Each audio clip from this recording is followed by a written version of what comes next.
For any given two integers a and b, the, at least one of them is different from 0. Of course, if both of them are zeros, then there's nothing you can talk about it, right? So a, b can be any integers, but not 0 at the same time. Okay? Then we can find the greatest common divisor of a and b at the same time. And it denotes by GCD of a and b. And let's say that is a kind of G for the talk. Okay? Then it satisfies the following conditions. G must be a divisor for a and b at the same time. So it should be satisfying the common divisor. And if we have other common divisors for a and b, then that should be less than or equal to that greatest common divisor. That's the meaning of greatest among those. So it's kind of simple. So let's just look at the example. Now, be careful when we say the divisor, it can be positive, negative, right? So once again, the meaning of A is a divisor of B is, and there is any integers satisfying B is Q times A. Okay, so how about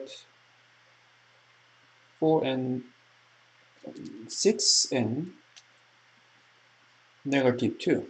Can you say that? Yes, that's true, because then we can find negative 3 as one integer such that 6 is negative 3 times negative 2. So, and of course 2 is also divisor of 6. So whenever we find one divisor of a given number, that means negative a is automatically also divisor of b. Okay? So we have both. So, and same thing happens for negative number, right? If it's a negative 6, still same thing, right? Okay, so let's just find the set of divisors of negative 12. Okay, then whenever they ask the divisor, 1 is always a divisor of any number, right? Of course, you can prove that one because there is negative 12 itself, right? Without parentheses. So negative 12 is an integer, and such that negative 12 is negative 12 times 1, why not? Right? Then automatically negative 1 is also a divisor of negative 12 by the same reason. All we need is there is 12 instead of negative 12, okay? Something like that. So to find all divisors of any given integer, no matter whether that integer is positive or negative, all we need is just looking for positive divisors first and putting plus minus. Okay? That's how we can do it. And because of that, even number negative 12, we can think just to 12 because we can handle the negatives and positives at the same time. Right? So what is going to be the divisor of 12? Then it's easy to check all this stuff, right? And including 12 itself. Right? So we have 6 different positive divisors, which means there will be 12 divisors of negative 12. Right? Doesn't matter. Okay? So you can think like this, right? 3 is a divisor of negative 12 and like that. So the set of divisor of negative 12 is plus minus 1, 2, 3, 4, 6, and 12. 12 of them. And let's do the same thing for 30. Then plus minus 1, plus minus 2, 3, not 4, but 5, okay, and 6. Okay. Then we have 30, right? So it also has 12 different divisors. Then what is going to be the common divisors? Let's collect all of them. So plus minus 1, plus minus 2, plus minus 3, plus minus 6. We have 8 common divisors for negative 12 and 30. Then what is the greatest divisor among these? It's positive 6. So when you're talking about greatest common divisor, it should be always positive. Okay? And among all the possible divisors, it should be the largest one.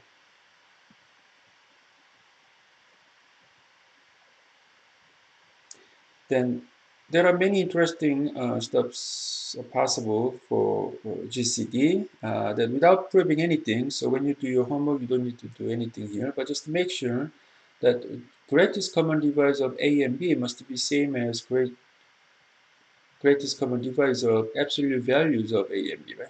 Because plus minus doesn't mean anything, right? When we are looking for the greatest common divisor of them. And changing the order, it doesn't mean anything. Okay? And when you're looking for greatest common divisor of A and A, then they share all same divisors, and absolute value of A is going to be the largest one. Why absolute value of A instead of A? Because if you're looking for greatest common divisor of negative 6 and negative 6, should it be not negative 6, but it should be positive 6, right?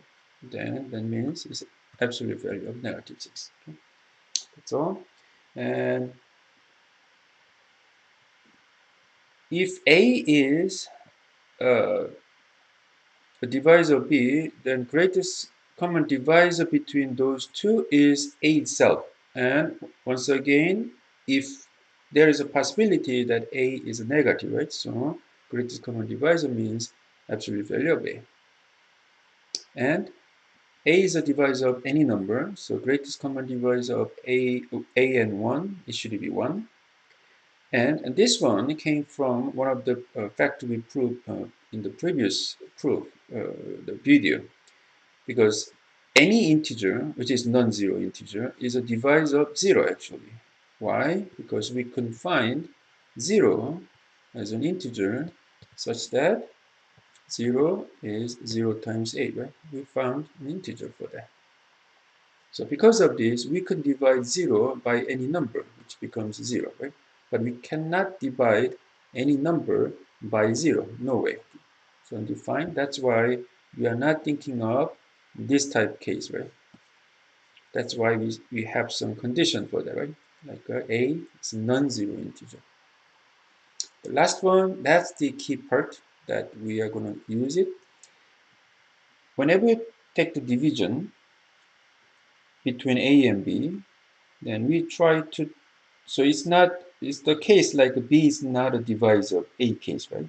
But anyway, so when you take the division A divided by B, then after some calculation, Q is a quotient and R is the remainder, which means Q times B plus R is equal to A. Then, whenever we have that equation, then GCD between A and B is exactly the same as GCD between B and the remainder R. So when you see this, R is a remainder after divided by B, which means R is always less than B and greater than or equal to 0, right? So instead of calculating the greatest common divisor between A and B, when you're looking for the greatest common divisor between B and R, we're just replacing A by remainder R, which is less than B, right? So this calculation is much easier than that. So to get it, if you apply same kind of rule here, then instead of calculating this one directly, how about let's take division one more time. B by R.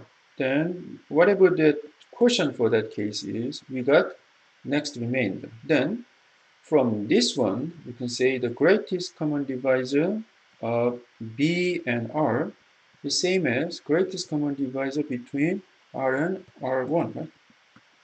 So divisor and remainder. So which means we can keep doing this one. And one thing we can guarantee is this remainder is always less than divisor, right? So R1 is less than R. So it's just decreasing. So at certain moment, this number becomes 1, or if you go further, it should be 0. Okay?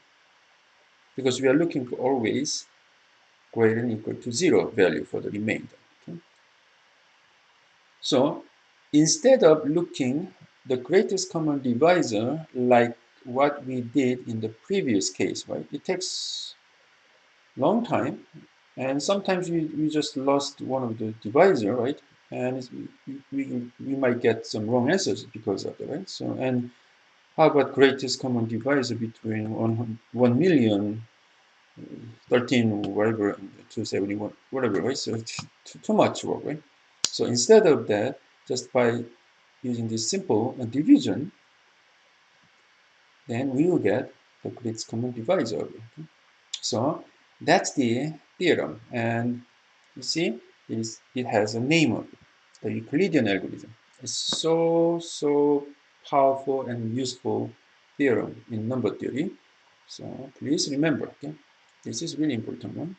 So it says, let's saying b is a positive number, okay? Because we are using that as a divisor, okay? And try to divide the number a. And in the first place, let's say q is the quotient and r is the remainder, okay? Like that. But for further kind of writing, let's say q1 and r1 for that, right? First place. So a is written by q1 times b plus r1. And of course, r1 is, in general, it must be greater than or equal to 0. But if it's greater than, if it's equal to r1, I mean 0, right? Then the meaning is what? A can be written by q1 times b, which means what? B is a divisor of a, right? Then one of the condition we checked was greatest common divisor of b and a is what? B itself, right? So whenever we got 0 as a remainder, then we know that's the time we have to stop, right? And the one previous one should be the remainder. I mean, the greatest common divisor, right? So our condition in general is, okay, when we did the first division, let's say the remainder is not 0. Then we go further. Use this quotient to be, I mean, as a the divisor to the divisor. We use the divisor as a dividend and this remainder as a divisor in the next case. And calculate it, and we still get non-zero remainder. Then do the same thing one more time. Okay? And keep doing it. Then at certain moment, when you do that, and finally we got 0 as the remainder, which means Rn is a divisor of Rn minus 1, which means GCD of Rn and Rn minus 1 is Rn itself, right?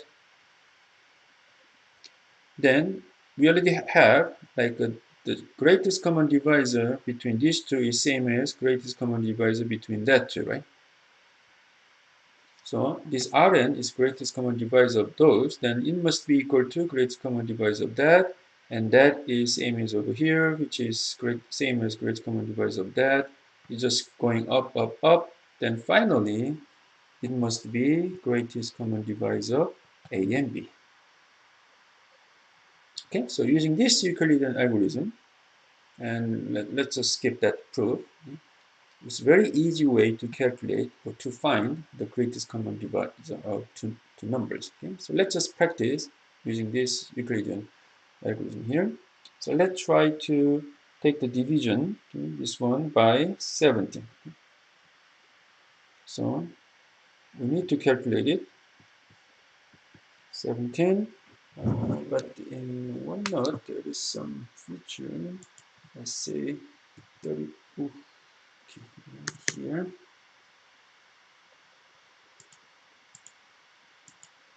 Okay, it doesn't recognize.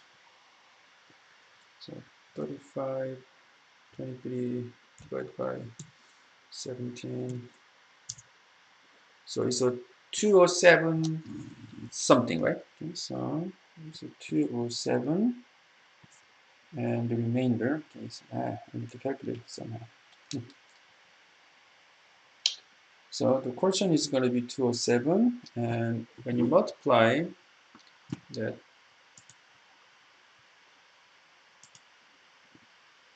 207 times 17, oops, is it 3519? So when you subtract, we have 4, 0, 35. So it's only remaining 4. So remainder is 4. So it's non-zero, right? The remainder is not 0. Then we just do again. Now be careful. We move divisor, right? Not the quotient over there. So 17. And using this remainder as a divisor, a new divisor. So we are looking for something like this, right? So now this is easy. Like 4 times 4 is 16. The remainder is 1. Then again, it's not 0 yet. So move that divisor and using this 1 as a divisor like that. Then finally we hit 0. Then that one previous non-zero remainder should be the greatest common divisor of what?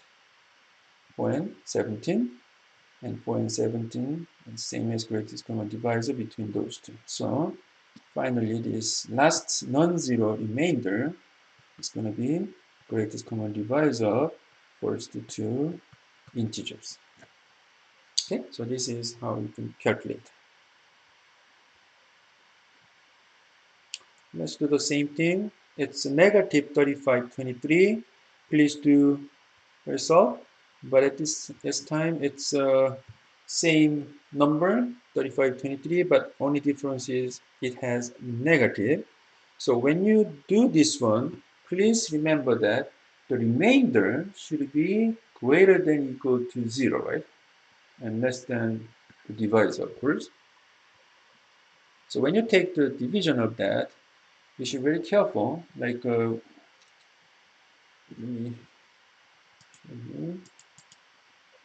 so negative 3523 divided by 17, then it's negative 207. Okay? Then in this format, like a negative 3523 and 17, it looks like negative 207, but when you do that, when you look at the previous one, then you're going to get like this. So when you subtract, eventually you still have negative 4 as a remainder. Then it's wrong because we need non-negative remainder for that. So the meaning is you have to add one more, actually reduce one more there. Then it's going to be 35, 19 and adding 17 more. So it's a 35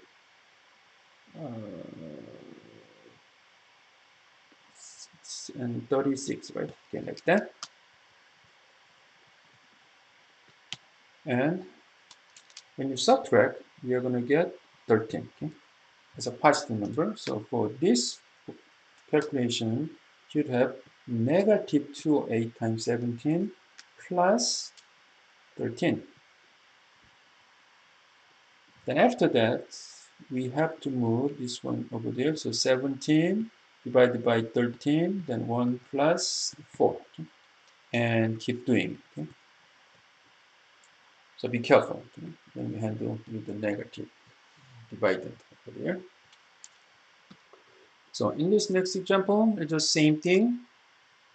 To get the greatest common divisor of 12,378 and 3,054, all we need is just take the division like this, right? And it's just explanation of it. So you can download this Excel file in the course Blackboard, right?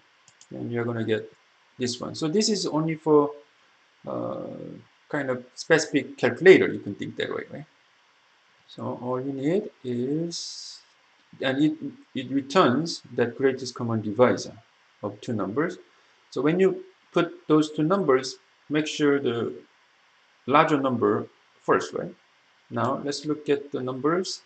So how it's going to work? Just click start button, then it's asking, okay, what is the first number, the divisor? And it's 1, 2, 3, 7, 8. Hit OK. Then it's asking what is the divisor. The smaller number is 3054. Click OK. Then it's ready to calculate it. So all you need is just click this Euclidean algorithm button. So when it calculated,